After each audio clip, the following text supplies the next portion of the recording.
Do you hear me? Yes. Okay. I don't know whether we should say good morning yet. We are in Spain, so it's already still the morning. And if you have seen, my name is wrong there. And I want to correct it because there was a C after the S, because it's a German name. And although I'm from Belgian origin, I've been very much involved in public transport for the last 20 years and mobility, first by heading the Brussels mass transit system, and then later by being indeed Secretary General of UITP, which, as you know, is a worldwide organization gathering the industry, the operators, the authority, and trying to contribute to a better life in our cities. Now I'm retreated, and I'm only a consultant for an international firm by the name of Arthur D. Little. I've been asked to introduce this session, which from what I read in the paper was very much focused on technology.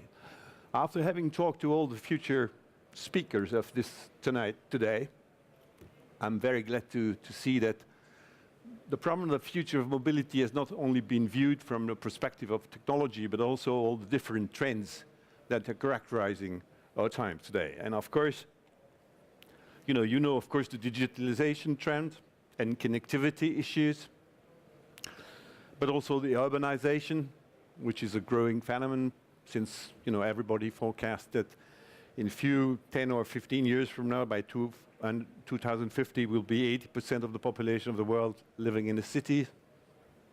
But also individualization. This is really the result of our consuming society, which was much more collective a few years ago, a few decades ago, and now, and you see it, for instance, in the emergence of what we call micro-mobility, like, pedestrian, biking, cycling. You have also the major trends of new energies, which is something which really taking a lot of energy. That's the way to say it. We were talking about individualization. I think by the same token, if we really want to make a good mobility system, we need to talk about integration and intermodality. And then, of course, all the usual trends that the change of lifestyle, the fact that the green world is more and more advocated by people. So all those trends, basic trends, we need to have them in the back of our mind if we want to go and design the future mobility. Because this world of mobility is pretty much uncertain today. As a consultant, that's part of our job, to try to list all the uncertainties and then to try to build scenarios which would, kind of raise the attention of the decision-making, how things should be developed. If you are looking at some of the cities today, the big cities, I kind of say that we are nearly close to a jungle. A lot of new players coming from everywhere with new initiatives. We know this free cycling system that were launched in certain countries and which has been creating a real jungle. The number of car sharing, the customer or the user, if we use this more neutral word, is a bit lost in front of that jungle and the numerous players. How do I organize myself to take advantage of all that's offer? On the other end, the scenario, which would be the best scenario, in my mind, is a scenario where all those options would have, in the meantime, consolidate. So you might have more car sharing, you might have more carpooling, more rail riding, but all this would be integrated together with public transport, mass transit public transport, in such a way as to be what we call, you all know this, mobility as a service, in favor of everybody. Because in the intermediate scenario between this chaos and the very well organized and regulated system of mass mobility as a service, you have different interim scenario where something is organized more by the private, or maybe Uber becomes, or Uber or equivalent becomes really the leader of the hail riding stuff, and where there is not really a good framework that allows the city to be pleasant to live and efficient, and also economically growing. So today, I know some scenarios, but I'm not going to reveal them today as a presentation, but we're going to try to tackle within the next 15 years. In the documents, it was 5 years. 5 years is a bit short, because 5 years, we don't know where the AV will be by that time. We don't really know whether it's not a longer time. We are very bullish today. If you look at the media, you know, the AVs are there tomorrow. And of course, it's a kind of an advertisement for the car manufacturing industry. The same with the train. Normally, they should be automated very soon, but it takes time to organize all this. Our time is long. And thereafter, I think that the right framework to see a difference between today and tomorrow is something like an horizon of 15 years. We're going to give now the word to many different people. There will be a dialogue. I'm very happy there's so many people around here. We will have a question and answer moment, so that you can raise your question. It's not that easy, because we need to go through a little technical exercise of uploading one of the application designed by the organization here. But it will start with try to get some presentation, some dialogue, some question and answers to make this as live as possible. And I will start with our first gentleman. It's a gentleman by the name of Norman Frisch. Actually, I don't know what he's going to talk about, but I'm confident that will be interesting. He works for Huawei Technologies, the Chinese telecom company. And if he's around, is he there? I give him the floor. Thank you. Thank you very much, Alain. Same with Alain. Actually, it's also a German surname. Norman Frisch is my name. I'm working for Huawei, and I will go with you through a couple of slides on showing how we are approaching as an ICT telecom supplier the transport sector. Very quickly, we are talking about a company, 180,000 people. We have been in the railway business for quite some time. Since '96, we are delivering railway equipment into railways. Starting with GSMR in 2002, we have half of Germany is being rolled out with our GSMR equipment, which is a wireless communication solution for the German railways. You will see our solutions in many other railways. 36 innovation centers and 14 labs where we are actually doing, together with our customers, end-to-end solutions. So moving quickly into the mobility.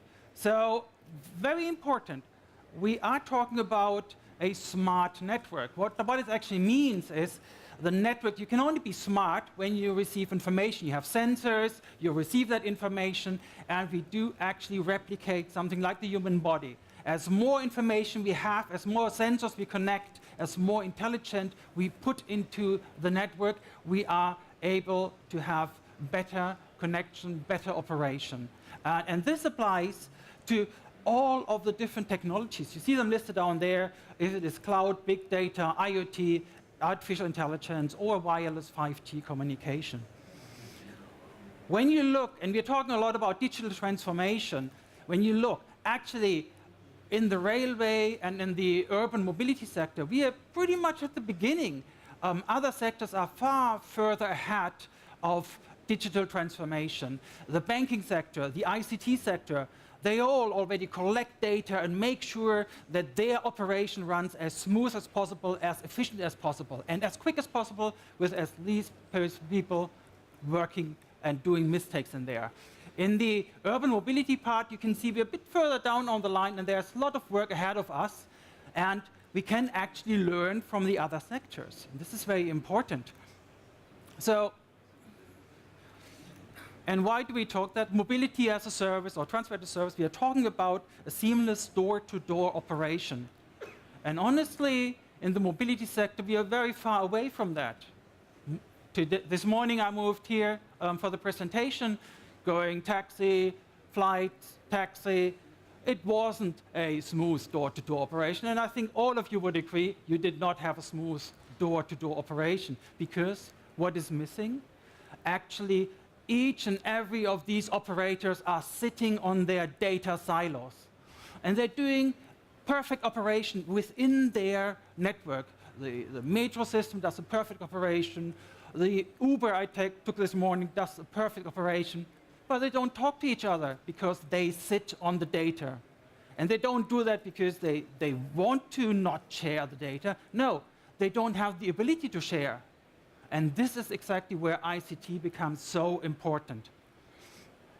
In the railway industry, we see a lot of already where we are moving towards a digitalization. We're moving up that curve you've seen before. Automatic train operation. Many of the, especially urban rail and aviation in the airports, you have these bubbles which move autonomously. Automatic train operation is there, but it works as a bubble. We have network operation control center based operation, meaning with the right equipment, if you're talking here about servers, virtual machines, we connect different control centers from a metropolitan city into one large control center, which controls the whole network of the city.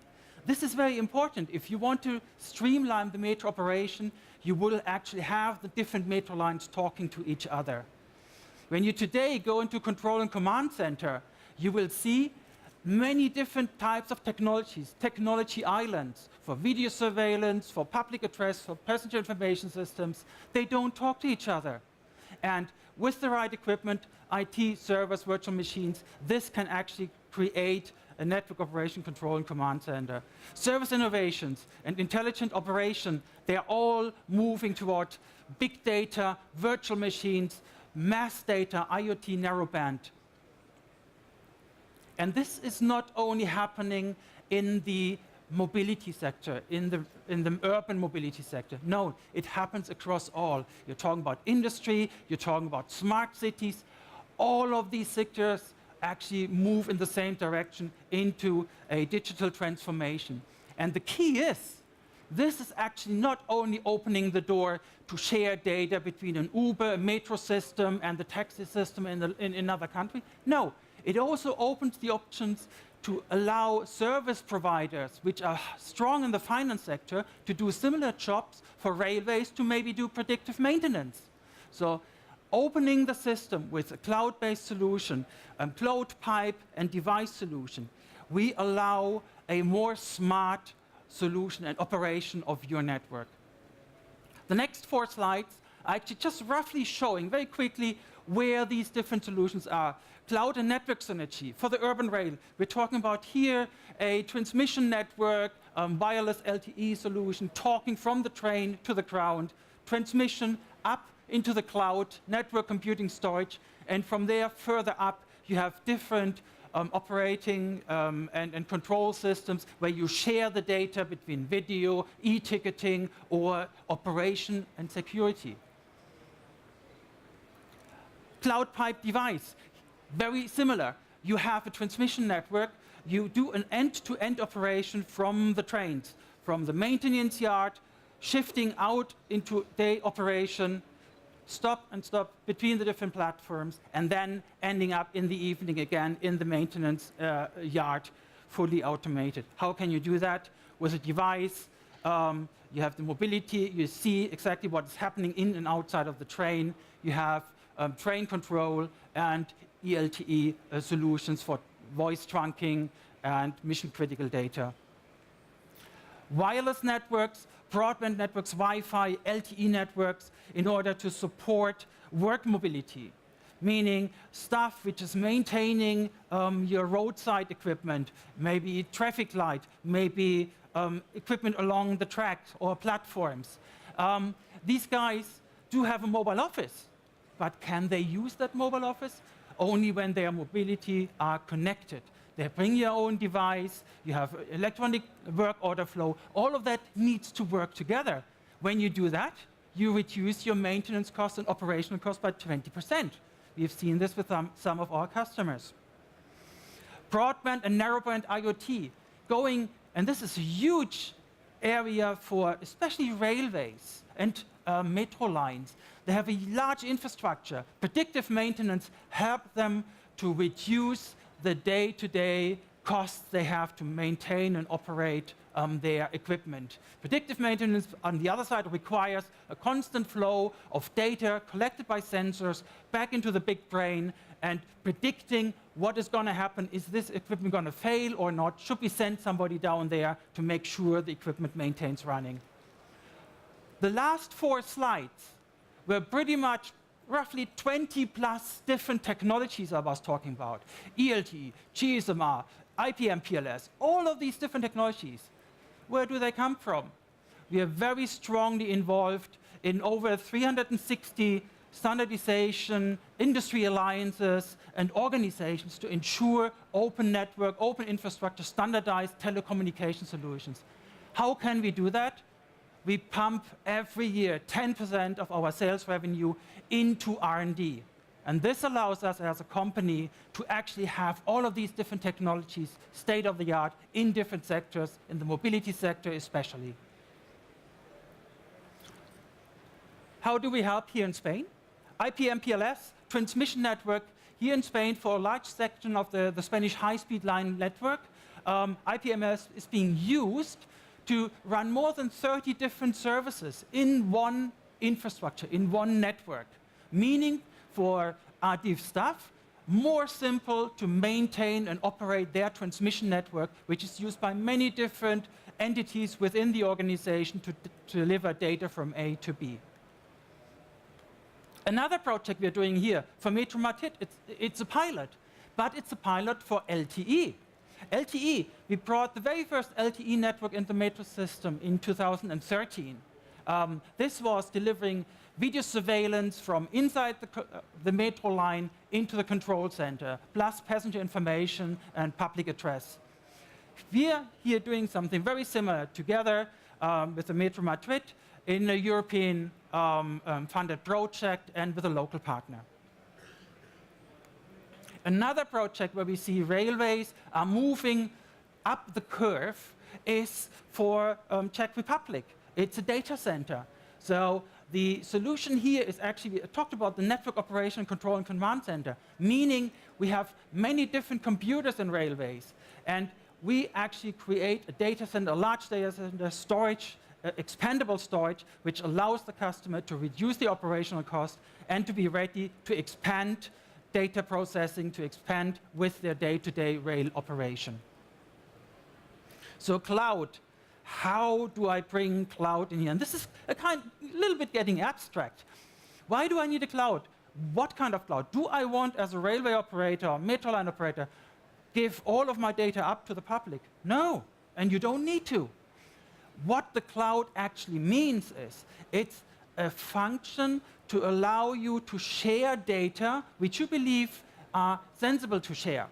And you can have your own cloud at home in your own network operation center. You can have a cloud maybe in the alliance from Telefonica, Telecom, and Huawei Cloud. Or you can have a hybrid where some of the data is in your network operation and some data is being shared maybe to Uber or e-ticketing companies.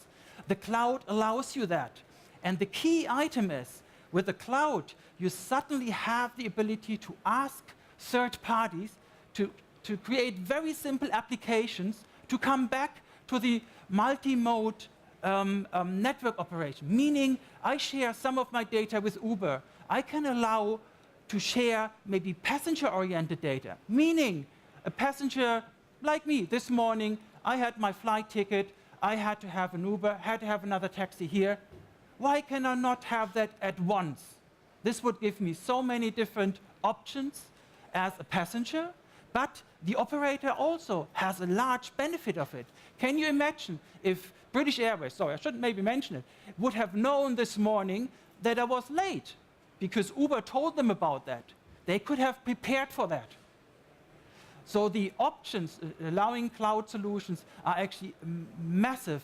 And when you talk about transport as a service or mobility as a service, the cloud is something where you, together with local partners, can very easily create such kind of solutions for your customers. So with this is the final slide, so we're almost through. The last point I want to mention is that today we are running more than 220,000 kilometers of road and track, which is somehow using Huawei equipment. For GSMR alone, it's 60,000 kilometers. We've got 50 airports where we provide solutions for IoT, cloud, passenger mobility, all of these kind of technologies.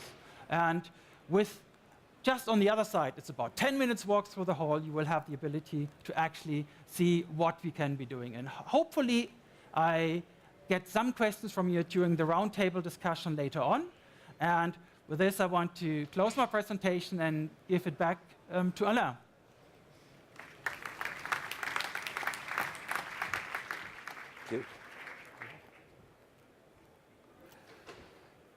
Thank you, Norman.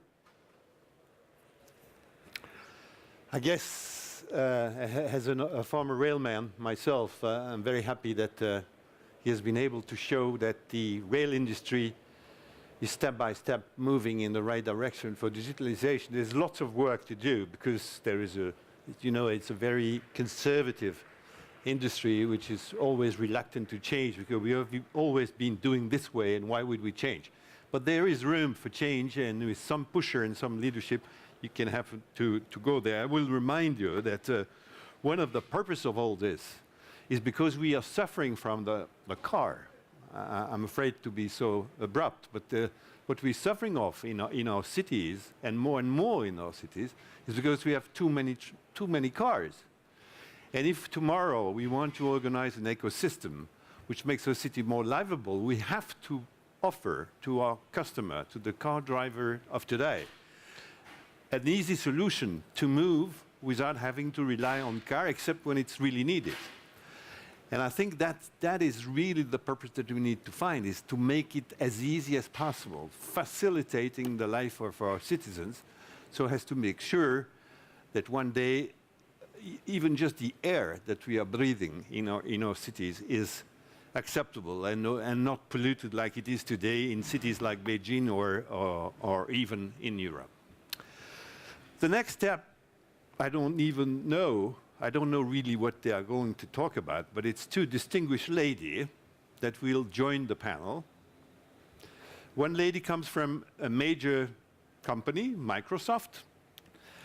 As you know, we used to use the acronym GAFA, but you have to add GAFAM, because Microsoft is in it also. And of course, for many people, although it's a great company, for many people, we want to make sure that all those large companies are helping us and not dominating us. So we have Mrs.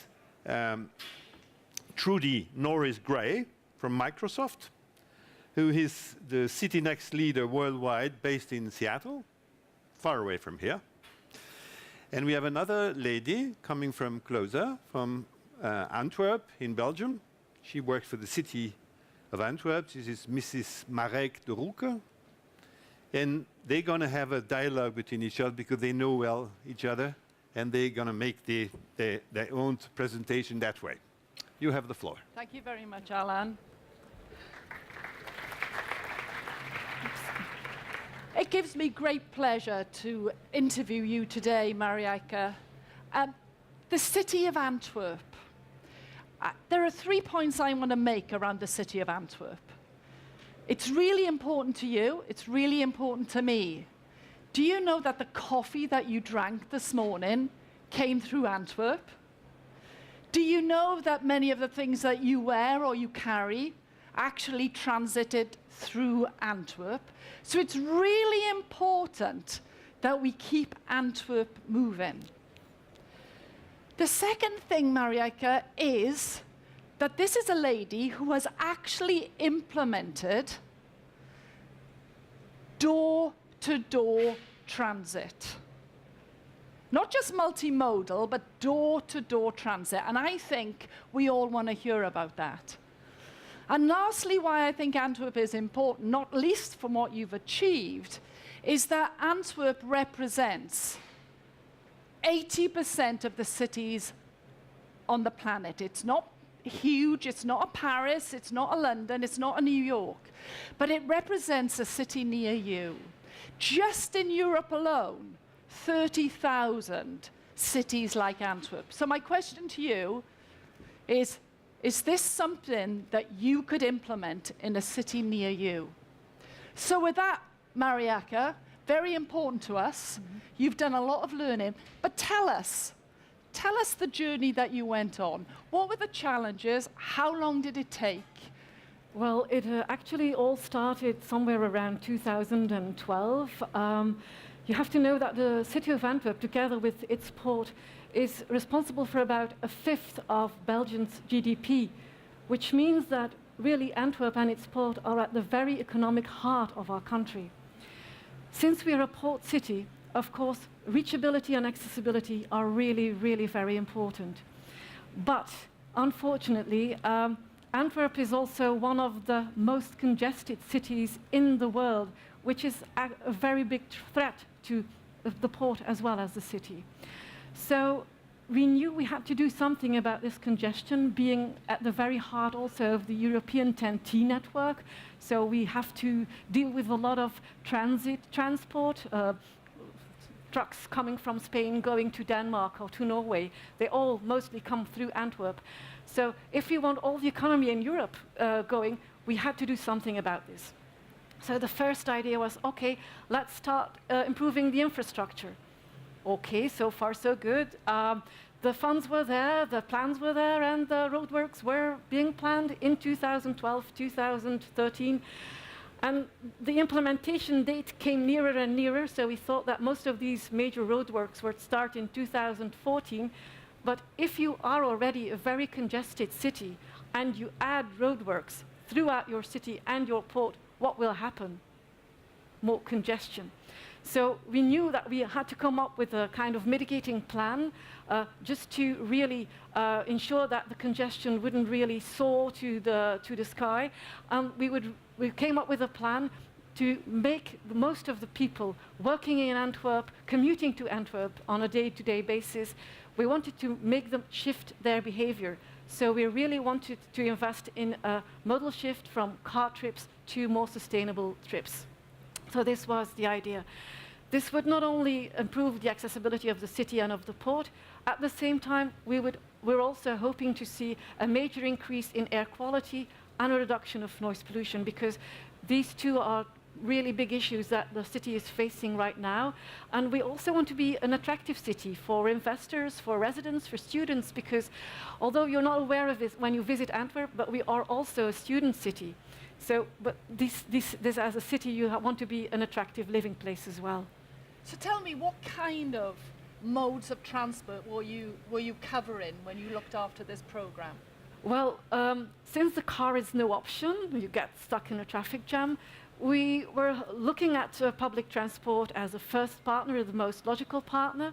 But when we started to kind of calculate our KPIs, we knew that by 2016, we had to be able to convince more than 10,000 car users per day to change their behavior. So when we started looking at public transport, we knew that they were not covering the need that we were facing.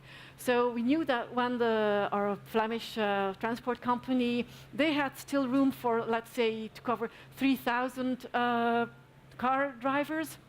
That doesn't suffice. So we knew that we had to broaden our mobility system. So we were really trying to expand, especially the offer that we are making in shared mobility. As a city, we employ our own shared bike system, Velo, which was at first only at the inner part of the city. We expanded that throughout 2016. But we also invited private companies to come to Antwerp with their own shared mobility offer.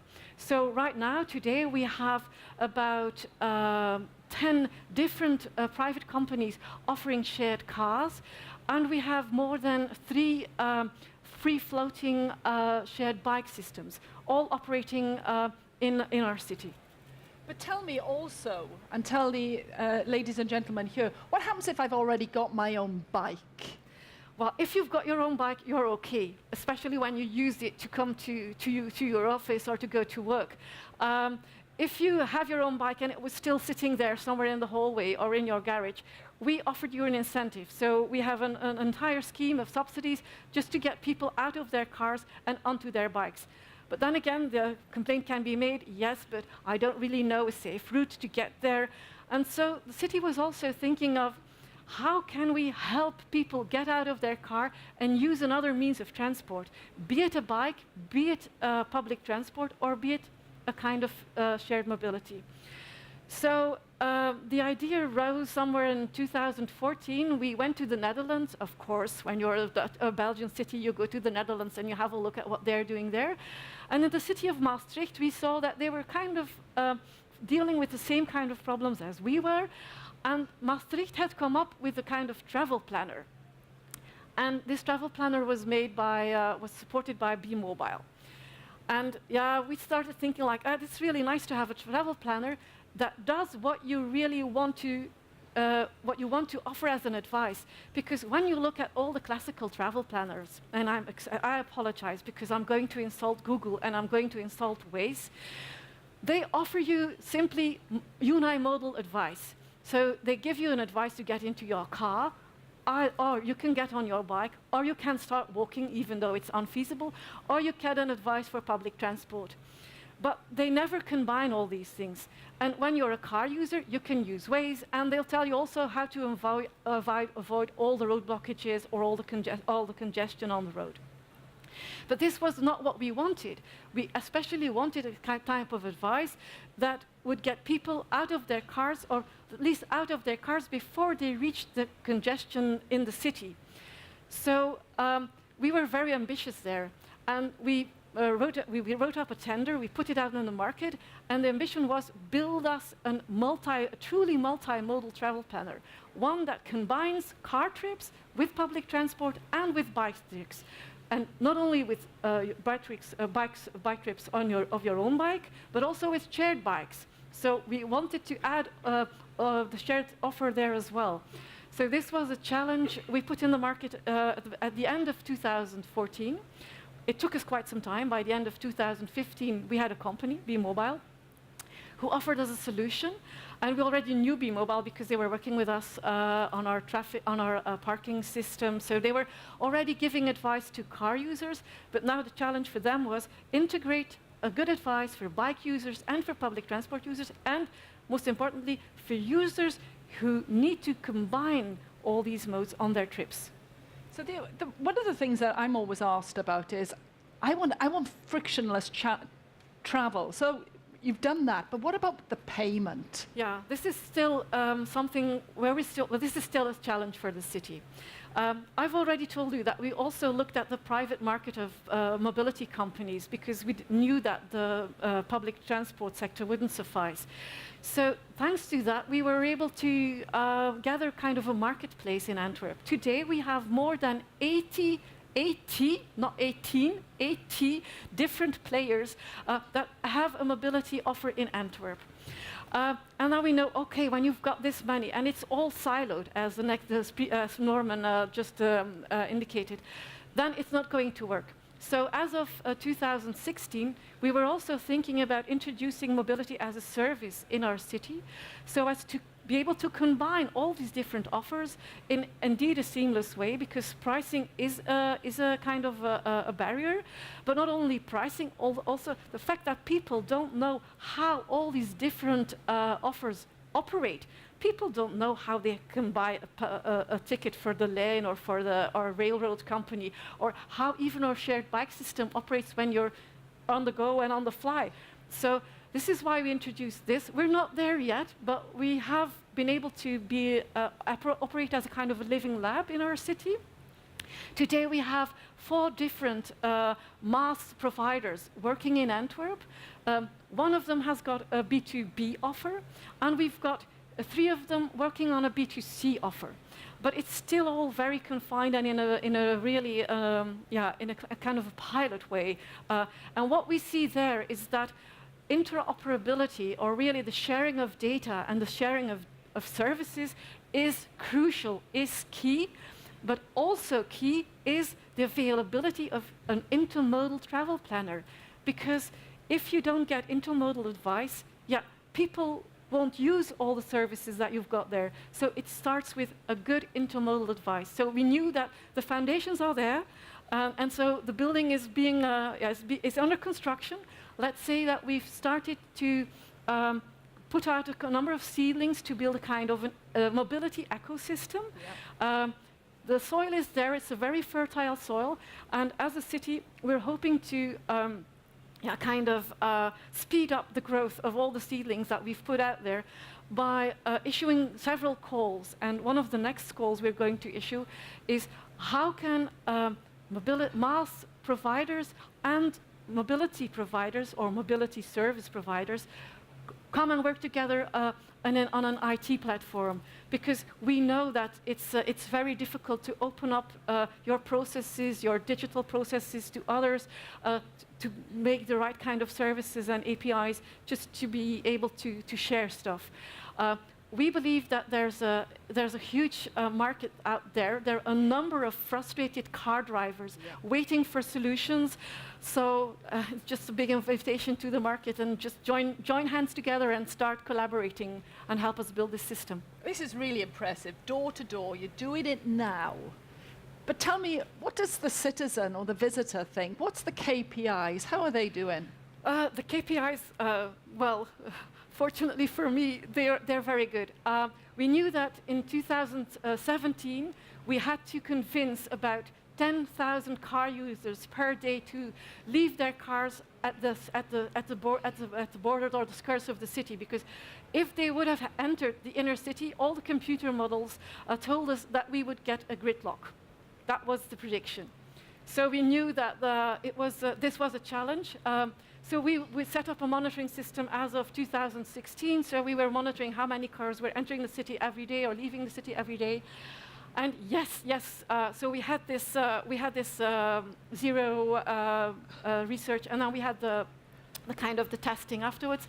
Yes, we did manage to get more than 10,000 cars out of the inner city as of the big roadworks that started in the half of 2017. We did it. We're not there yet, because the real big roadworks are still lying ahead of us, and our KPIs will rise. I can't say what the number will be, but it's quite impressive. But we still got a lot of work to do there. Yeah. Ladies and gentlemen, I think you'll agree with me that this is really impressive. A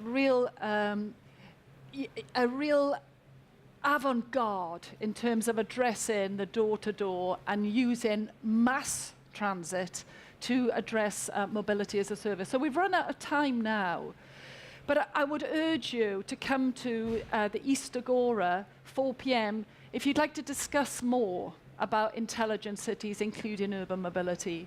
And please come to the Microsoft booth if you want to find out more about this application, about Be Mobile, or any other of the Microsoft offers. I think you'll be impressed. Ladies and gentlemen, I give you Marijke. Yeah, thank you. You're going to stay. You should stay, because we're going to have a...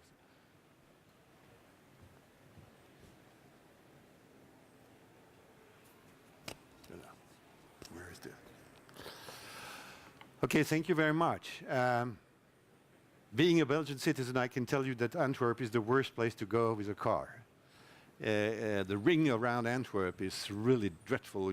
When it's raining, like it's usually raining in Belgium, and when it's in the dark, it's one of the places you don't want to go. So it looks so dangerous. Anyway, what I'm happy to see is that things are moving, and in fact, the real issue is maybe the governance issue.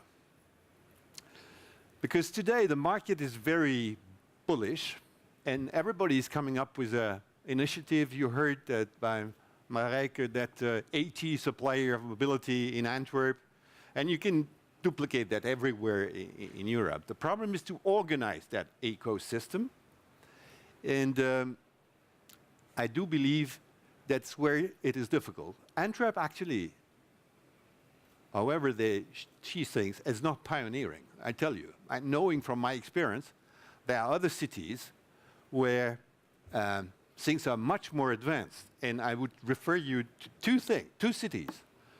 Helsinki, which is a private sector organized mass, and Vienna, which is an even better system in my opinion, but I can explain, which is about having a coalition of all the mobility players of Vienna under the guidance of the Stadtwerke of Vienna, who has been taking that leadership, and they already have a system that works, and that is being made in such a way that it's very inclusive. I think something we need, and I already discussed that with my partner of that future panel to come, is one of the major issues between the chaos that I described and the ultimate goal of having things regulate for peaceful mobility and well organized.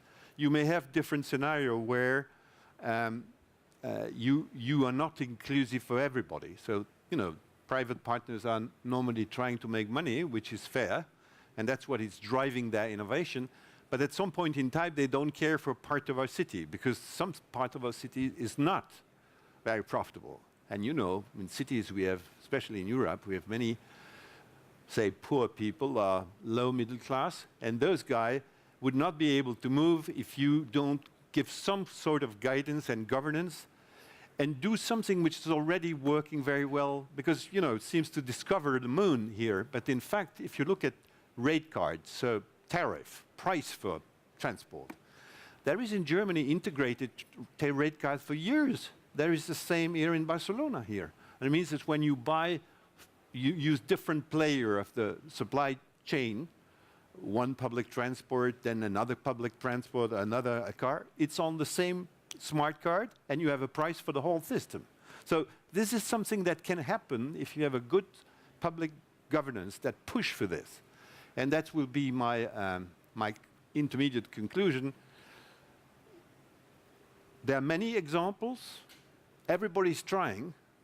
But what we should do is to try to consolidate, get some public governance without killing the private initiative. Let's be clear on this. It has to be balanced, but which finally, who is the most legitimate to take care of our city, if not our politician, our decision maker? They have been elected.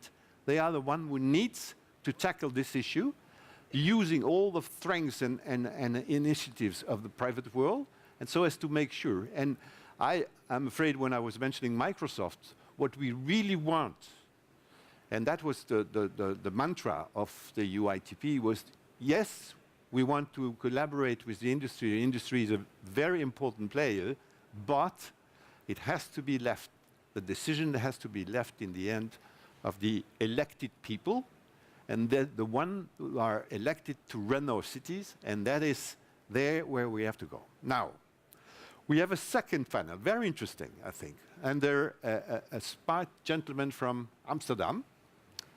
He will join us very, very soon. But after the break, it's now, I think, a bit earlier than projected. It's the break now. We will resume in 15 minutes at 2 o'clock with our friend Baron. I don't know where he is.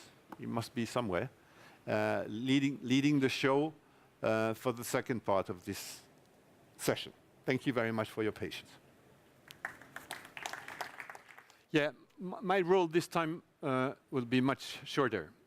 It's more of a technical role. I have to explain you that at the latest stage, we will have a question and answer session for the panelists that you will see in a minute.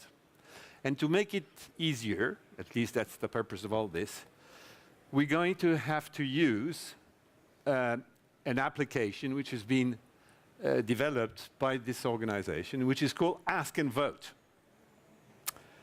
And it allows you to raise questions that will appear on my tablet here, and we will use those questions as the beginning of the discussion.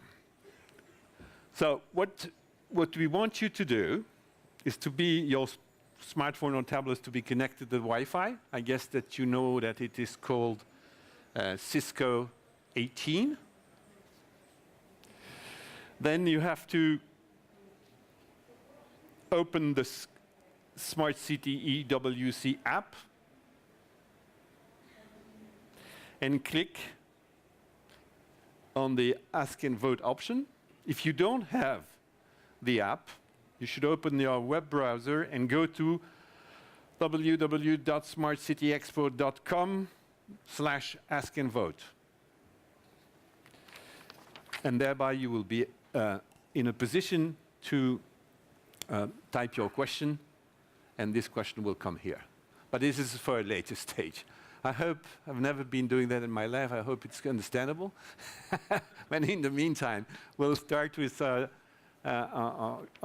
moderator, a friend from Amsterdam City, Mr. Baron, a very well-known person. You have the floor, my dear. Thank you.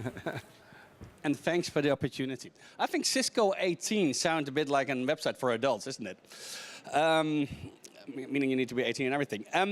Welcome, everybody. Welcome to this session, on this panel on urban mobility and the ecosystems that are needed around it, basically. I mean, we're swapping away from an era where you just had roads and cars or tracks and a train, etc., to something that's a mix of mobility, basically. And this panel is about, hey, what can we learn from our guests? But also, hey, what can we learn and what do we still need to learn so we can get away from this room with a bit of homework of stuff to think about and work on the coming days, weeks, and years. But get a bit of a feeling in the room who we have in the room, basically. I mean, who owns a car and uses it? Raise your hands, please. Who doesn't own a car then and uses it? So a lot of people that have a half a car, a semi-car, or who travels on a weekly basis with public transport? Who has a bike? That's pretty good. Who uses his bike on a weekly basis? And for commuting?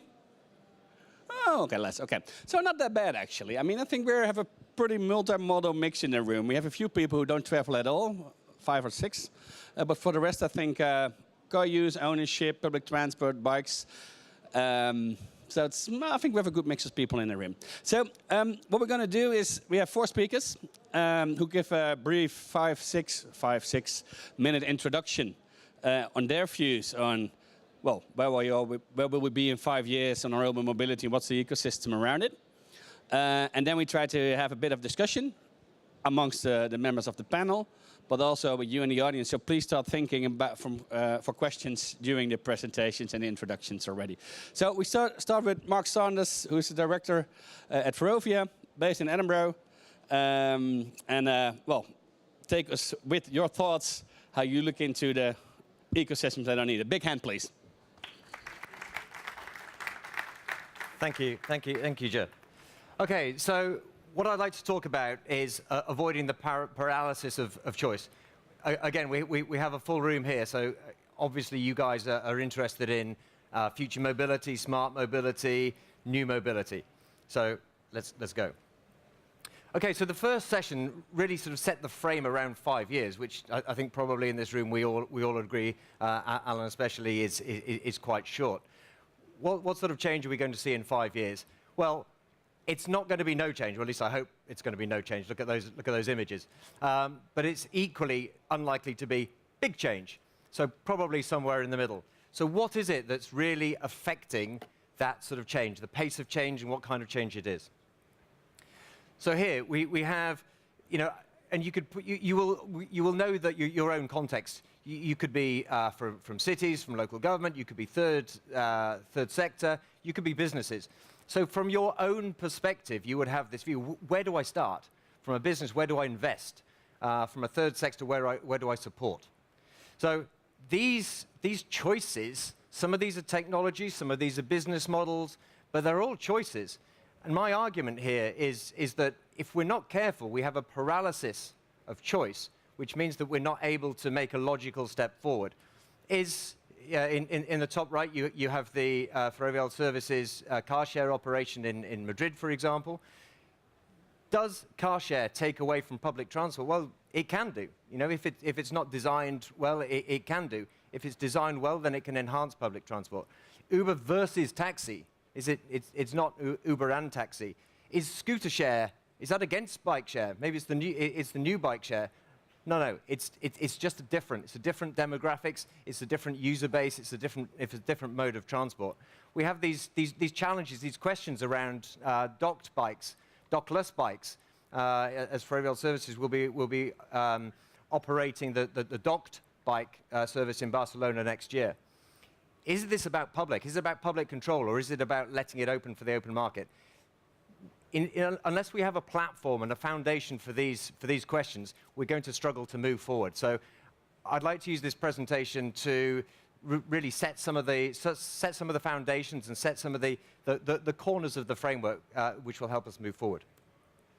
I'd like to commend this report to you. This report, you can see that we were a participant and a sponsor of this report. This is being launched this week. And really what you can see is there is a business and financing plan for smart cities.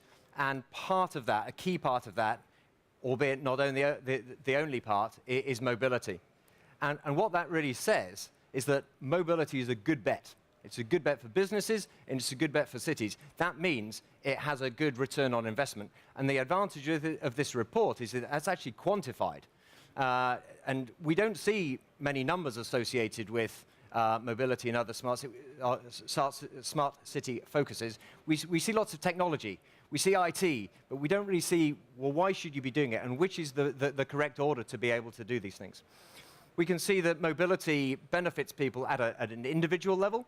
So that could be in terms of time, could be in terms of fuel, real cashable benefits. But it also benefits at the city level. If you reduce congestion, for example, then you improve the quality of the air, you allow businesses to flourish, and you support the local economy. Who'd have thought that something on mobility affects and promotes local economy? We can see also through the report that ride sharing is significantly up. Different time frames, there's a 3-year time frame here.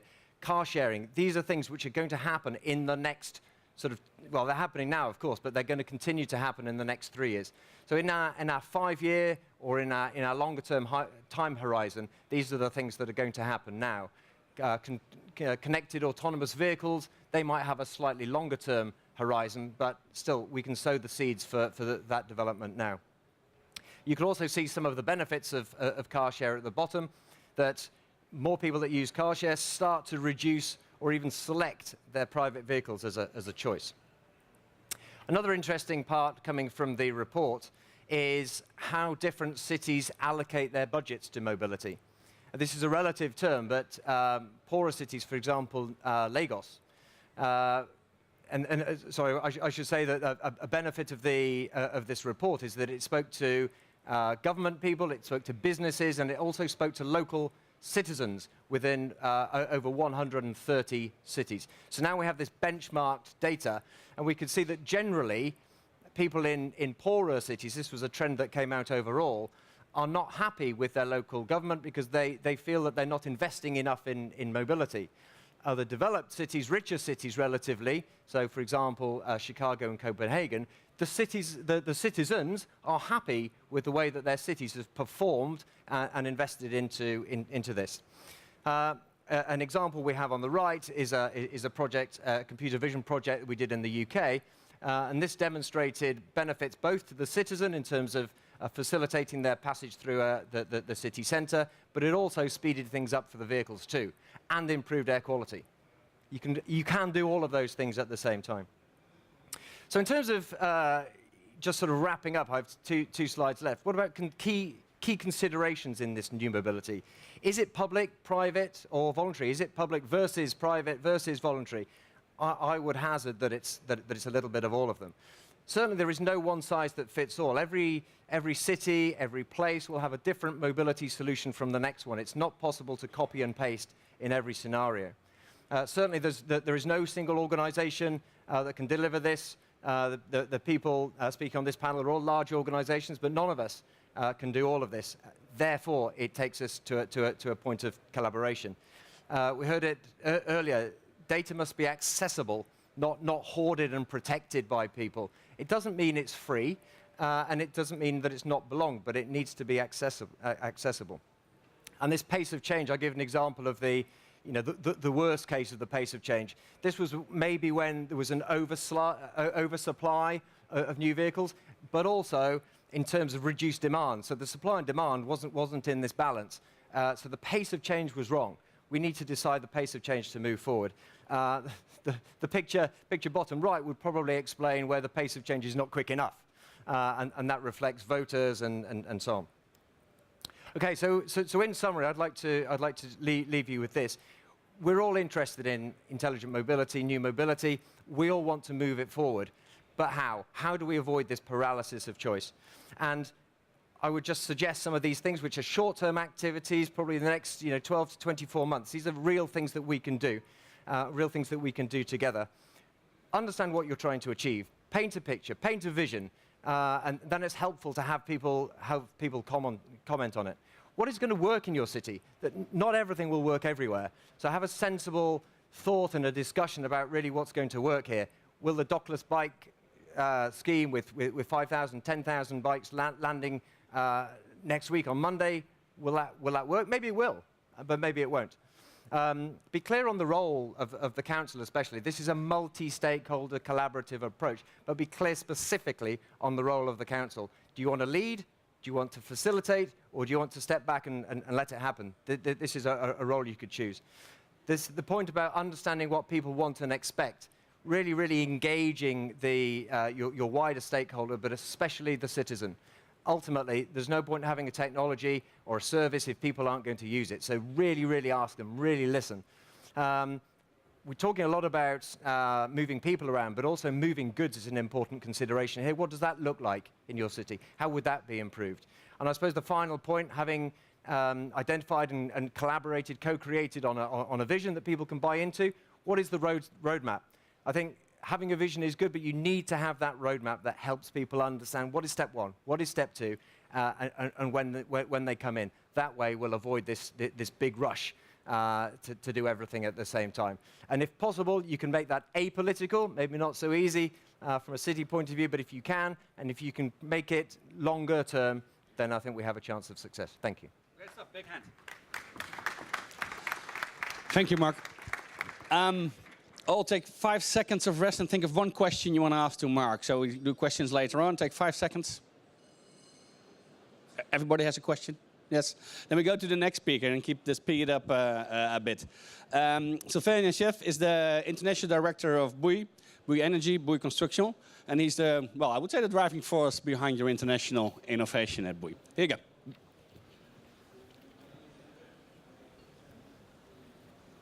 Okay. So, good morning, everybody. I'm very happy to be here with you in order to share some ideas and to share the approach of our group, Bouygues, regarding mobility and smart mobility.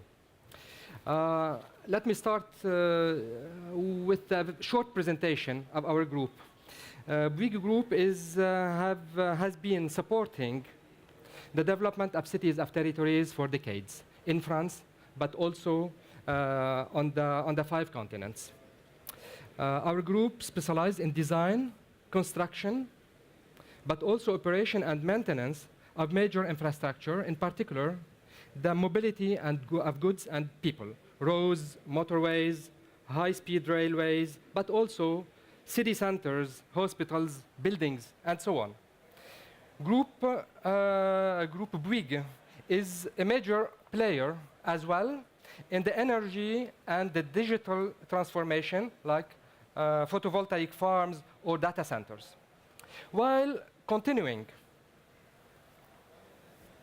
these activities, our approach has expanded for more than 20 years now to support cities and territories in their vision and the programming of their projects by providing a prospective approach based on the needs of users. We can exchange our points of view about the smart, connected, and desirable city during these 3 coming days, so I can tell you how we deliver as a technical and financial aspects. Today, I'm not going to advocate technical solutions, but I'll share with you the future of mobility from the user's point of view and more accurately from the citizen point of view. Why? Because the solution for the same problem will not be the same depending on socio-economical and the environmental aspects. For example, technically, I do not solve the congestion problem in Moscow as in Cairo, nor the air pollution in Copenhagen as in Paris. Everybody agrees that mobility is one of the major challenges of the sustainable and desirable cities. But demographic and mobility growth, alongside rampant urbanization led by function, have all caused homes and jobs to be dispersed and town to be spread out. We can distinguish two types of mobilities. The chosen one, to travel for leisure, and the constrained one, to go to job every morning, to shop. And these two types of mobilities can be improved by providing technical solutions, more train lines, wider roads, etc. What we can do. But this improvement cannot only solve the problem on the long time, because more infrastructure leads to more mobility. So it was therefore time to rethink the organization of the city in terms of proximity. It was also time to think service and accessibility rather than transportation. Mobility is evolving, and it's no more just about transportation. It's in this framework that we have conducted from December 2017 to June 2018 an open and collaborative sociological approach with 100 people from different backgrounds, sociologists, engineers, architects, as well as urban planners, to better understand what will be the urban mobility of tomorrow. We have co-produced together a desirable vision of mobility through the prism of uses. We relied for this on the Observatory of Emerging Uses of the City, a survey of 7,000 Europeans conducted by our partners, Kronos and Obstacle. A very nice and effective book has been produced on this subject. I invite you to take a copy on our stand. So, what's the result? 4 proposals. 2 minutes. Okay? The first one is to address the user ecosystem, meaning it's necessary to take into account the diversity of profiles and needs of individuals in the design and of the proximity and mobility in the city. The second proposal is to satisfy the demand for local services. Make it possible to have the city within arm's reach, meaning to access resources, opportunities, and social options in close proximity to where users live. The third proposal is to support sustainable mobility practices. And the final one is to design the infrastructure with a long-term approach, meaning a flexible use. So I will stop my presentation just now, and I invite you warmly to come and to see some presentation of our oncoming projects following this approach on the Bouygues and Colas stand. Thank you. Big hand for Sofan. Thank you. Thank you, Sofan. And same thing again. Start to think what he's just been saying. Think of one question. So everybody has 4 questions at the end. So we have some time for discussion. 5 seconds. Here you go. From Scotland, I would say. From Rambus, Mr. Moore. This a bit of data plays a big role in everything we do when we talk about mobility, isn't it? Absolutely. And you're going to tell us all about it. Here you go.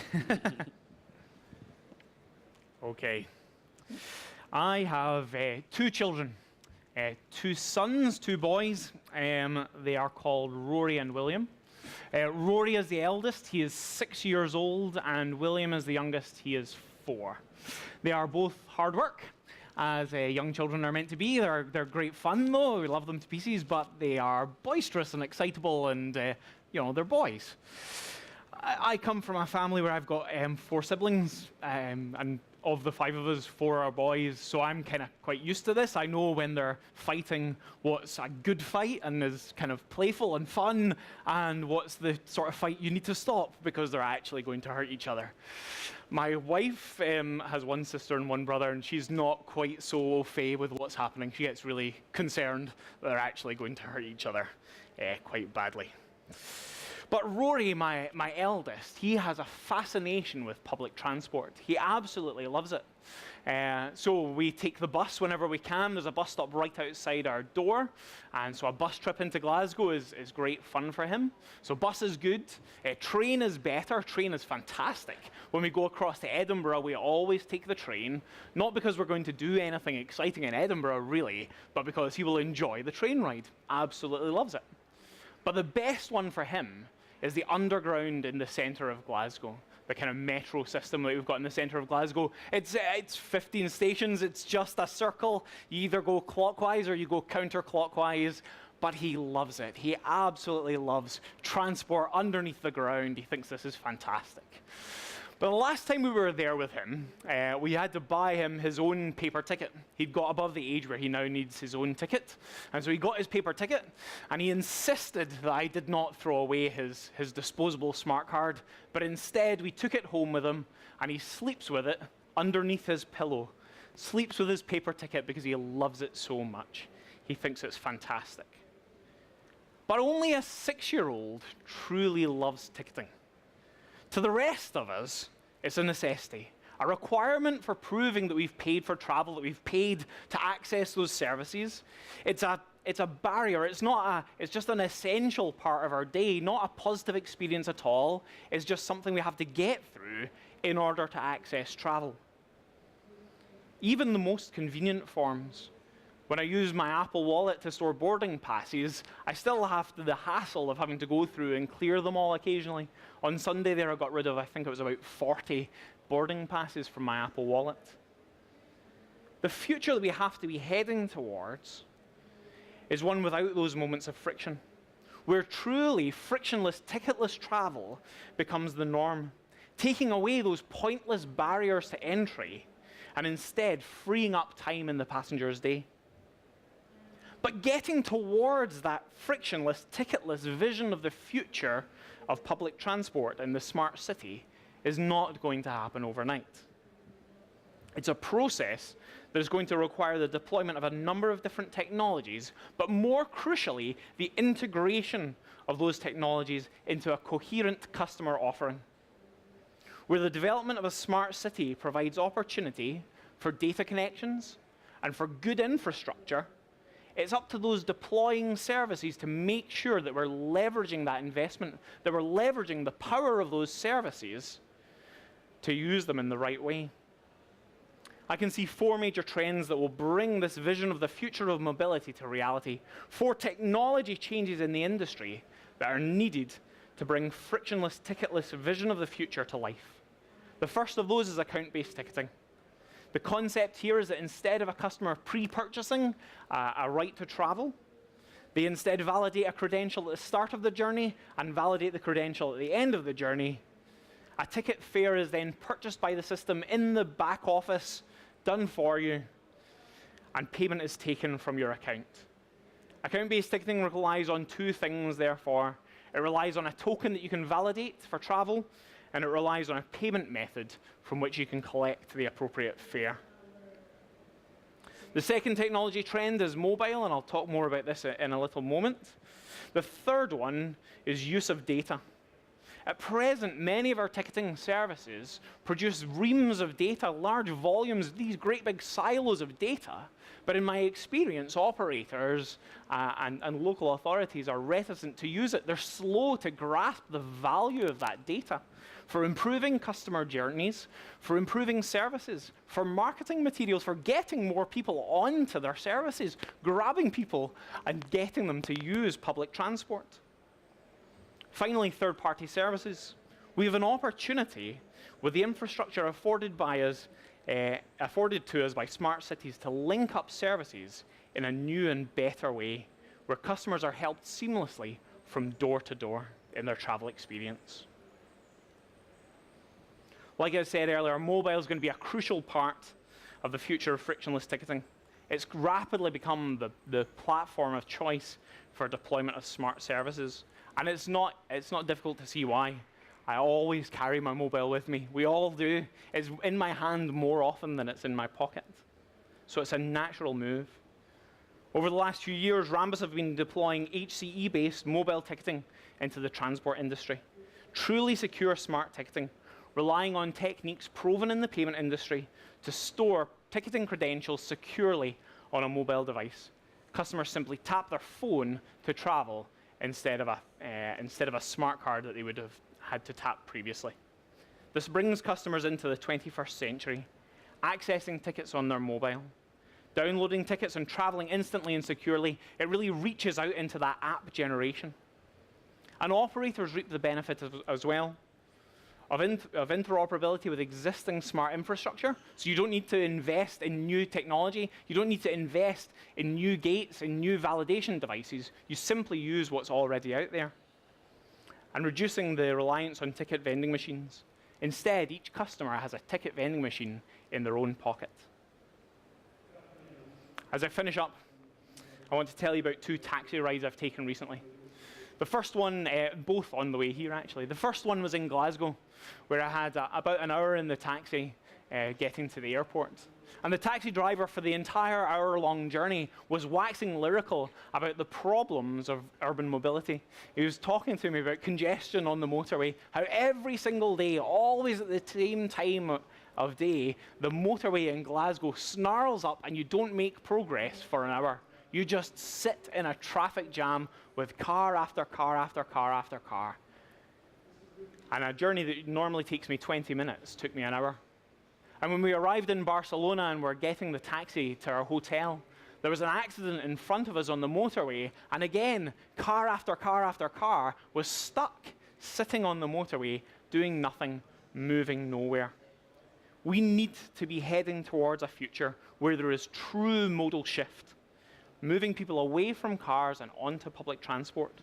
And the way that we do that is by reducing the barriers to entry for public transport towards a ticketless and frictionless future where customers more and more choose public transport because we've reduced the barrier to entry. Thank you. Thank you. Big hand. Frictionless, paperless, very nice. Bit of a feeling everybody gets now what smart mobility means listening to this. And now our final speaker, we saved the best for last to raise the bar a bit. She's an American, lives in Germany, so American entrepreneur spirit und Bierfeste, which is a great combination. Andrea Kolmorgen, Director of E-Mobility at Siemens. Welcome. Thank you. Yeah, you take that. So 5 years, everyone has talked about what is the future of urban mobility. We've got this 5-year benchmark. Some of us have extended it out to 15. Is that going to be a bunch of autonomous robotic taxis shuttling grandpas around the city or shuttling pizzas with nobody in the vehicle? Is it going to be Uber and Didi have taken over where public transport couldn't quite cut it? Are we going to have street lamps? These are some of the questions that we have today, and these are some of the questions we will definitely have in 5 years, and we will probably also have some of them very much in the next 15 years. And we started off the conversation earlier today about ecosystems, and I want to kind of get back to that and talk about what are some of the issues that we're trying to solve. And the mega trends are impacting our societies and especially our cities, and we're sitting here struggling to adapt to things like globalization. More and more goods, more and more nations are getting involved in exports, and we've seen a quadruple here. Again, climate change. If anyone's picked up the news and looked at all the different erratic and violent weather challenges that we're facing, we've got to solve this. And the final two that are particularly interesting to me for the work that I'm doing is 50 billion connected devices by 2020. For those of us that have phones, we're talking still on the gigabyte level. So we're talking about 44 trillion gigabytes of data being generated by these devices. How are we going to handle that in this jungle that we're creating for ourselves in this fragmented world? And urbanization, whether it's 70%, 80%, pick a target of a year, the fact of the matter is going to be that more than 2/3 of us are going to be living in cities, and half of us are already there today. And this is putting extreme constraints on the infrastructures that we have in cities, and we have to come up with a solution. But why now? And why can you not look at the news without having an article pop in front of your face about the challenges of urban mobility?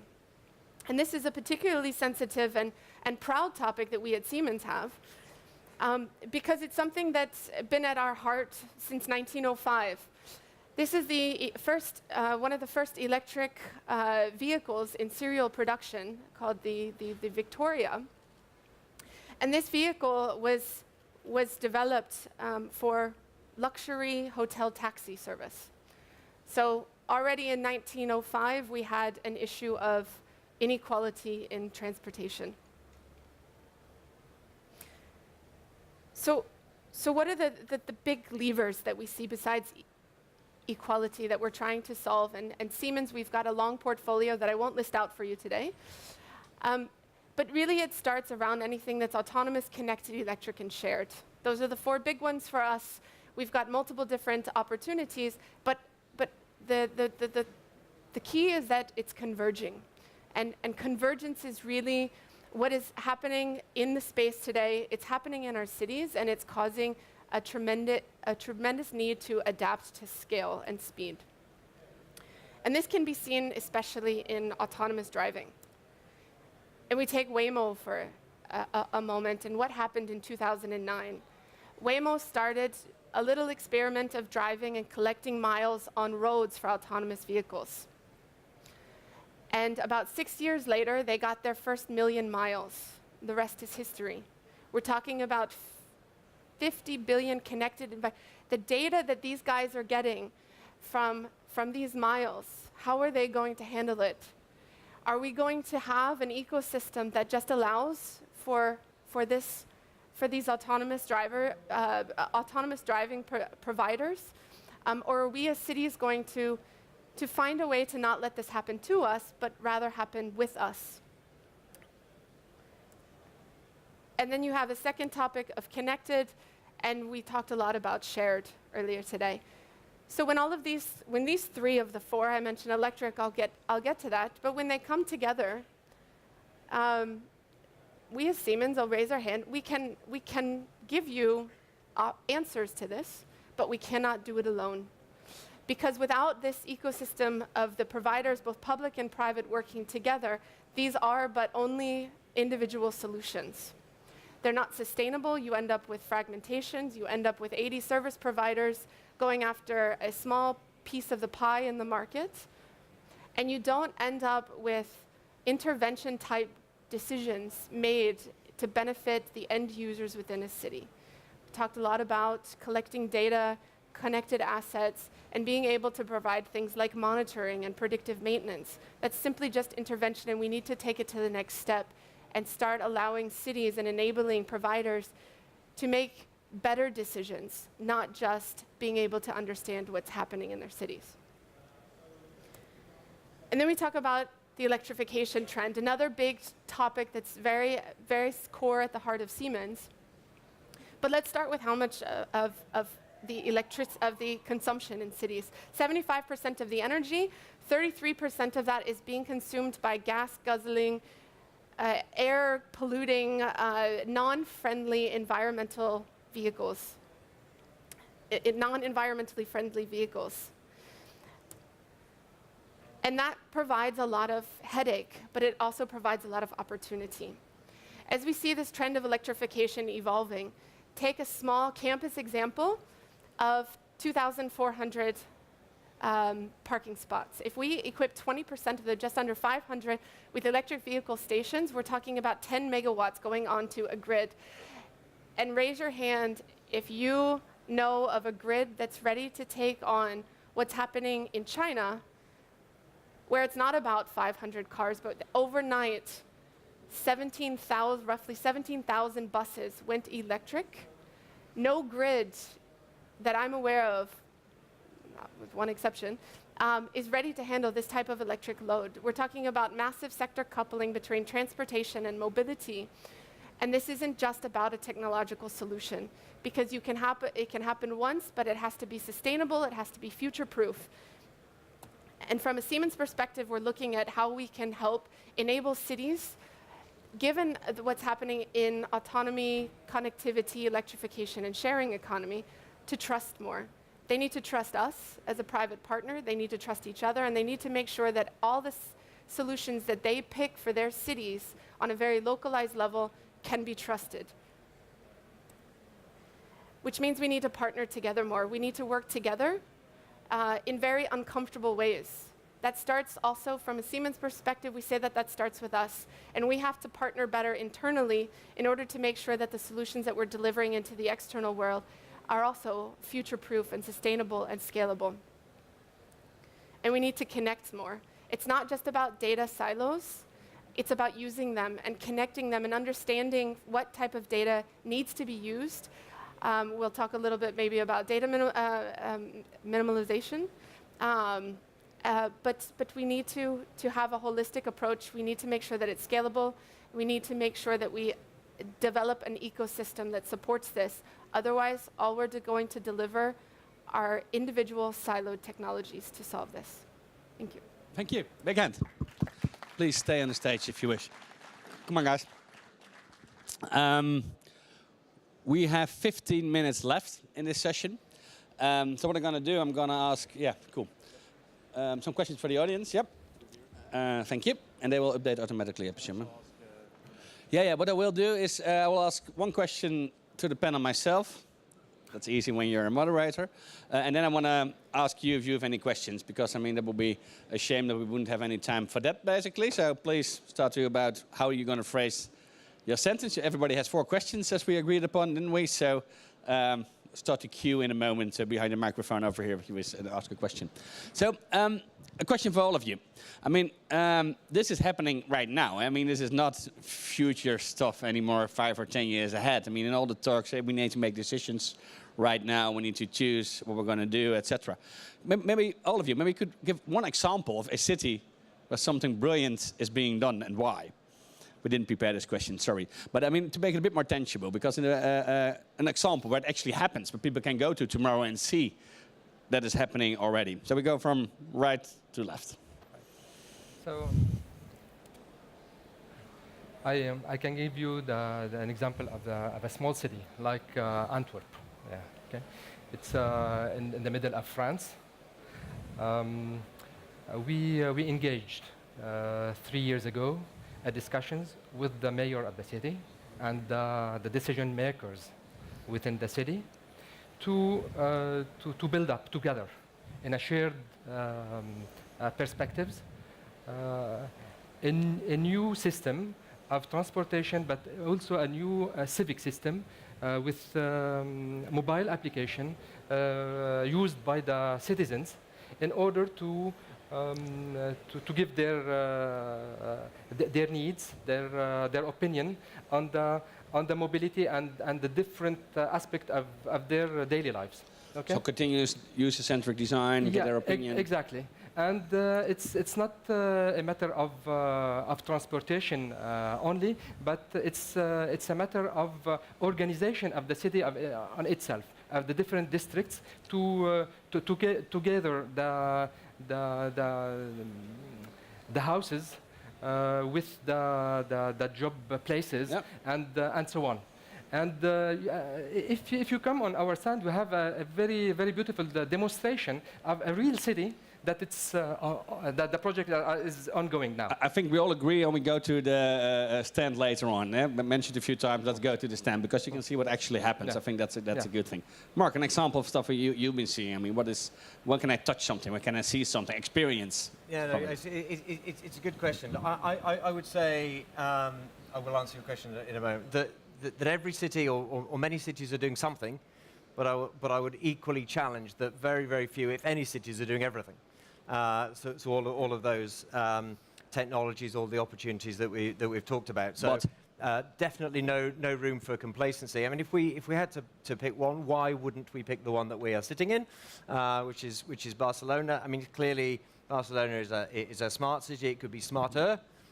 We all could be smarter.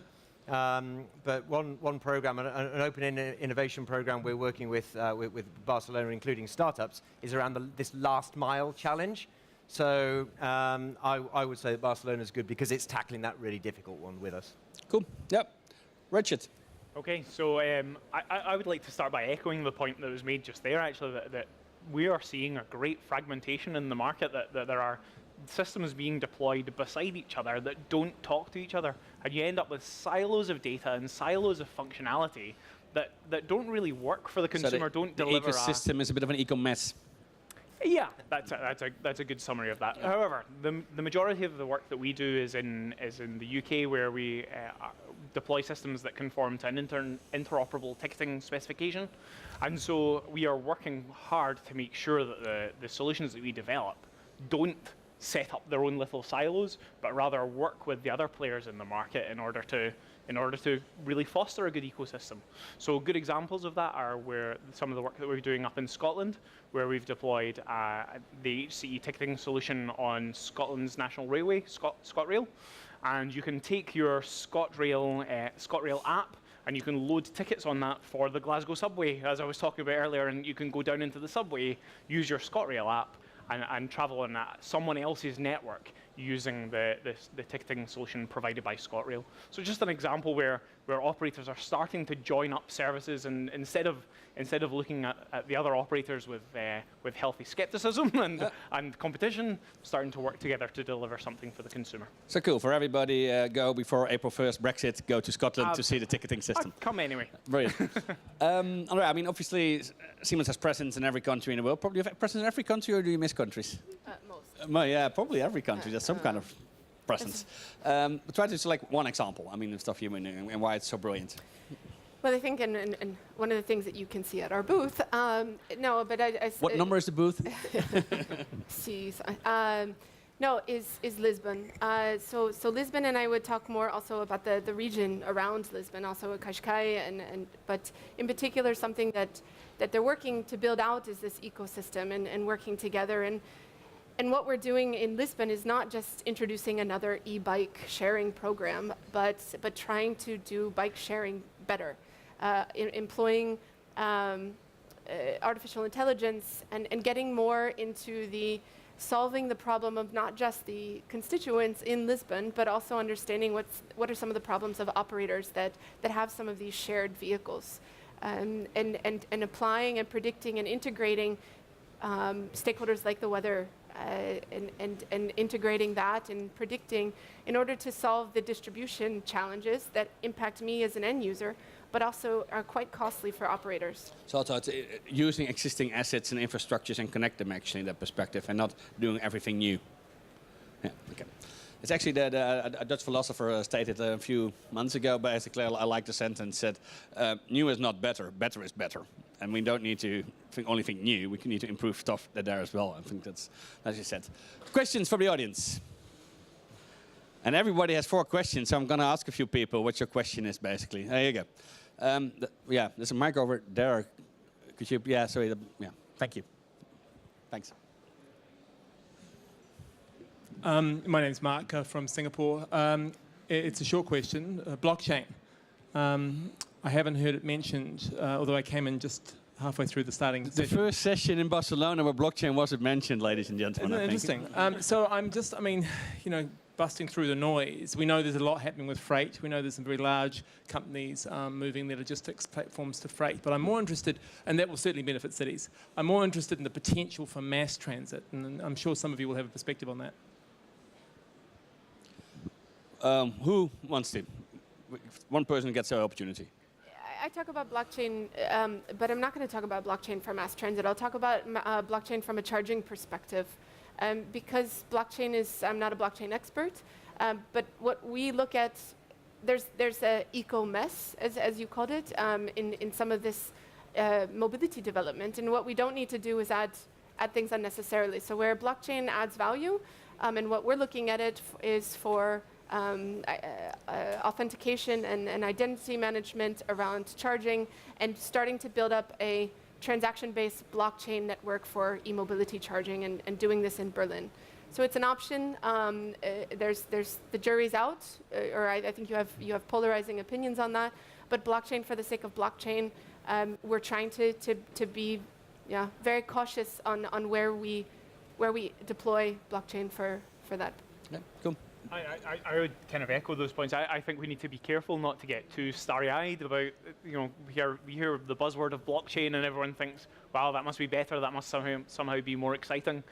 We must somehow fit that into what we're already doing, but blockchain only adds value where it adds value, and if there's not a problem to be solved that blockchain solves, then there's no point in adding it to an existing system and an existing ecosystem and infrastructure.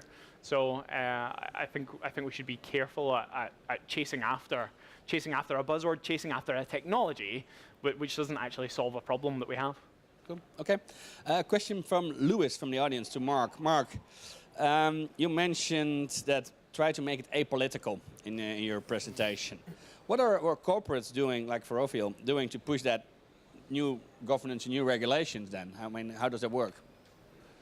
Well, I think this is an aspiration. If I turn it around, if we know that it could be mobility, it could be housing, it could be energy, it could be anything. But if it becomes political, then we know it has very short cycles, and it struggles, it becomes divisive, and so on. I think the benefit is to look from the citizen point of view. And then, sure, individual citizens have political opinions, but generally they talk in terms of outcomes. And actually politicians and leaders and policymakers also talk in terms of outcomes. I want a cleaner city, a better city. I want my journey time to be more reliable. I mean, all these are outcomes. So we're trying to encourage that kind of conversation. I think a longer-term dialogue, a longer-term vision and a roadmap necessarily takes you away from politics. We'll get very tempted by it, but if we could possibly move away from that, think about outcomes. We're doing lots of work on procurement to try and enable that as well, but those are only some things we're doing. There's probably some equally good things that you guys are doing as well. Okay, cool, thanks. Anonymous asks a question. That's always exciting, isn't it? Andrea, how is Siemens planning to achieve partnerships with cities? I mean, what's your approach in that? It's in 2 minutes. Yeah. Oh, that's long. So, co-creation, I think, is one of the big elements of that. So co-location and co-creation. We have a unique experience based on the fact that we're not structured the way that this world is evolving. So we bring that and also sit down across the table, and we don't try and tell cities what they need, but we try and put ourselves open up ourselves as well, and really tackle specific problems. I know that sounds abstract, Yep. but if we do it the other way, where we sit in our labs for 3 years and we engineer out the best solution, and then we bring it and we say, hey, look, here's what you want and here's what you need, then it's probably 99.9% guaranteed that that's not what that city needs. So really making sure that and then investing in that city, co-locating. We've got a team that sits here, that sits in Lisbon and is working on this this e-bike solution and the artificial intelligence. So also changing the way that we're doing business in order to approach it. Okay, cool. I think this is a big question, how to organize partnerships between public and private, etc. That also means, Anonymous again asked another question, but I alter it a bit to all of you as a last question. Was asked, I mean, when you start to use data to be more efficient, maybe some, well, companies lose clients because you're more efficient and, well, so there will also be losers in this game, probably, basically. I mean, and there's so are companies willing to, well, maybe get less users or less revenue, and is this a problem, yes or no?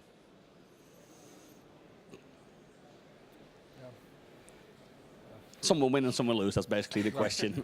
We don't. We're all winners. Yeah, we don't lose. No. Yeah. No, but maybe yes, you're absolutely car right. manufacturers or you're absolutely right.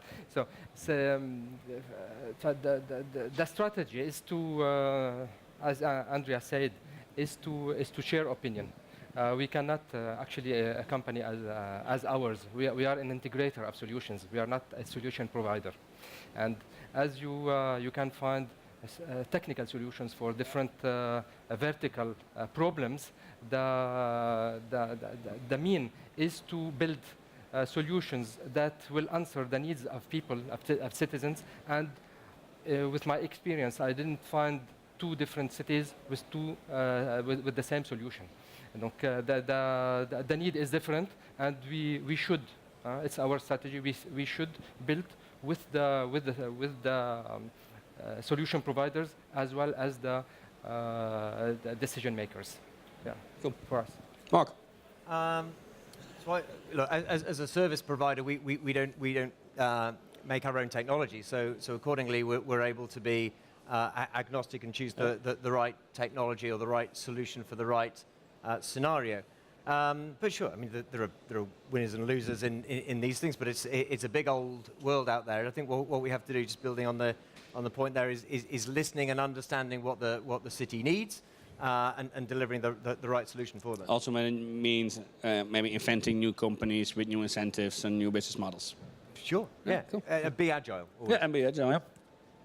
I was probably the only person who's not going to say that I'm not a technology supplier. we are technology suppliers, and I think you know, it's undeniable that there are going to be losers. If you see modal shift from one set of technologies across to the other, there are going to be winners and losers in that race, and you know, as well as thinking when we're coming to deploy new systems and new services, as well as thinking what the technology is involved, and thinking about what the political landscape is that we're deploying into, I think it's undeniable that you've got to think as well what the commercial imperative is. Yep. From an operator's point of view, they're in this to make money, and they have to be able to do so, and that's going to involve giving money to suppliers, receiving money from passengers, and so we've got to be thinking what the commercial imperative is for people to deploy and to do what they're going to do. Okay, cool, thanks.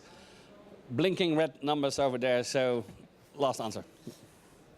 There's going to be winners and losers, of course, and we have to, I think the only way through that from a Siemens perspective is to partner, because 20% of zero is still zero. Yeah, nice, well done, yeah. So thanks. So on stage we only have winners, ladies and gentlemen. Please give them a big hand. Thank you. You will be wrapping up there for the session. Yes, you can leave if you want. You can stay if you feel comfortable. Now, I think I could give you an example of what a loser would be. It's if I give you the example of a bus carrying one passenger at midnight in some suburbs of London. Obviously, this kind of bus service will vanish and disappear because on-demand service will be much more efficient. And with AVs, or applied to vans, minivans, obviously those lines will have to be stopped. There will be, of course, cannibalization. I'm sure that public transit would lose some clients if the shared vehicles are more. So there will be some change. And when I was leading the UITP, I was keep telling to the CEO of the large PT organization, saying, hey, if you carry on running your trains and your metros, and not looking around, you're going to lose because the market is changing. So maybe you could also become, instead of being only a transportation company, you could be a mobility company and try to integrate all the new mobility that you have around. And when I was the CEO of this Brussels system, I organized in such already in the year 2000 that the smart card would be for transport, public transport, but also for car sharing and for bike sharing. So it was already in 2002, so it's already existing for a while. That was not the purpose of my last word. I'm keeping you 1 minute or two to wrap up what happened and to try to keep, the message that the leave behind that you will bring home when making a summary of what we heard this morning. And I've tried to be not detailed on facts, but I think the first question that we need to raise is not about mobility. Is first, what kind of city do we want? Because mobility is only an ingredient of a nice city and smart city. But the first question is, how do we describe the kind of city we want? And we should be agreeing on this. And obviously, if I take the example of Beijing or New Delhi, or the example of Copenhagen, you would see immediately that there is a huge room for discussion, for political discussion, for citizen contribution. Once we know, when I was joining public transport in the year 2000, mobility was not at all an issue. It only started in 2002, 2005. We were transporting people and city was still okay. Then congestion charges in London, early 2000. That's the beginning of the problem. And so now, obviously, it's a hot issue, and I like whoever said at some point in time that mobility is a good bet, because it seems indeed everybody now is busy with mobility, which is a risk also, because sometimes politicians would get involved, and although I have great respect for them, they may want to have solutions which are not really sustainable. We want modal shift. I think you explain it again. We want less car, although we should not be against the car. It's a great invention, and it's useful. If you're a doctor and you don't have a very good public transport system, how do you go from houses to houses if you don't have a car? Maybe we can improve the car, maybe you could use it properly, but it will still be needed for a certain critical issue, like bringing goods, food to a city. How do you do? Of course, you don't need 20 tons trucks. You may have a smaller van, but at least you will need cars. So I just want to be clear, it's not a fight against but we want just to balance it a bit more, like a city like Copenhagen, where you have 25% bikers, 25% pedestrian, 25% PT, and 25% car. And that looks like it's a pleasant city to live in, however difficult the weather is there. So it seems like there were some questions that we might have to keep in mind. There is the governance issue. I think it's very important. We want it to be for everybody. At least that's what I understood. And to do so, we need to involve the citizens and the politicians so that it's a co-creation, like our colleague from Siemens was coming. It's the only way we can do it together. I know it gets the whole process slower because it takes a bit of time. But as she rightly said, coming up and giving a technology never works. It has to be adapted to the local needs, to the local circumstance, the environment. So, but being clear who leads the show, it seems to me that we need to be clear, like you said very well, clear on the role of the public part. And the role of the market, which is the one which generally creates innovation. So this difficult balance between the two is a hard job, and that's why politicians have been elected. It's to try to find the right balance. The second thing is the user. I think it's very important that we put the user in the middle of the picture, because technology is fine, but if it doesn't satisfy the demand of the people, what the hell? So the user and making his life easy. When I was in public transport, that was my mantra for 12 years. I was saying, make the life of your client easy. Buying a ticket. I remember my own experience in Milano on a Sunday. Try to take the tramway. No way to find a ticket. Everything is closed. You don't really, and you cannot enter the tramway. So obviously those days are gone. But today, to make the life, for knowing where to go, where to stop, what is my itinerary, how do I get a correspondence, how do I pay, to have all this on this platform, that is the future MAAS, which obviously already exists. And then a second word, which is partnering. I think that we should keep in mind, that there is no one-size-fits-all, there is no one guy having... And of course, the struggle for power is so big that you might think that Google may want to run the show. We should resist to this. Google has not been elected. They're a very smart company. I have nothing against them, and they can provide us with great invention, but they should be at the service of a collective process, which is built collectively under the guidance of our politicians. And I like to finish this by quoting what our German colleague said, which was UITP vision when I was heading it, was we want clean, connected, shared, and autonomous type of mobility. And those words are enough. I'm just convinced that it will take more time than what we think, like the autonomous. Do you know that, for instance, there has been simulation that if you have autonomous car, 100%, it works fine. You increase the capacity of the system. But in the meantime, when you have 20% of AVs and, say, the standard car, you reduce the capacity of the system. So this is, so that I like also what you said, is that you need a roadmap, and a roadmap which is realistic, where all the stakeholders are getting involved, and that will be the future of mobility and of our livable city. Thank you very much for your attention.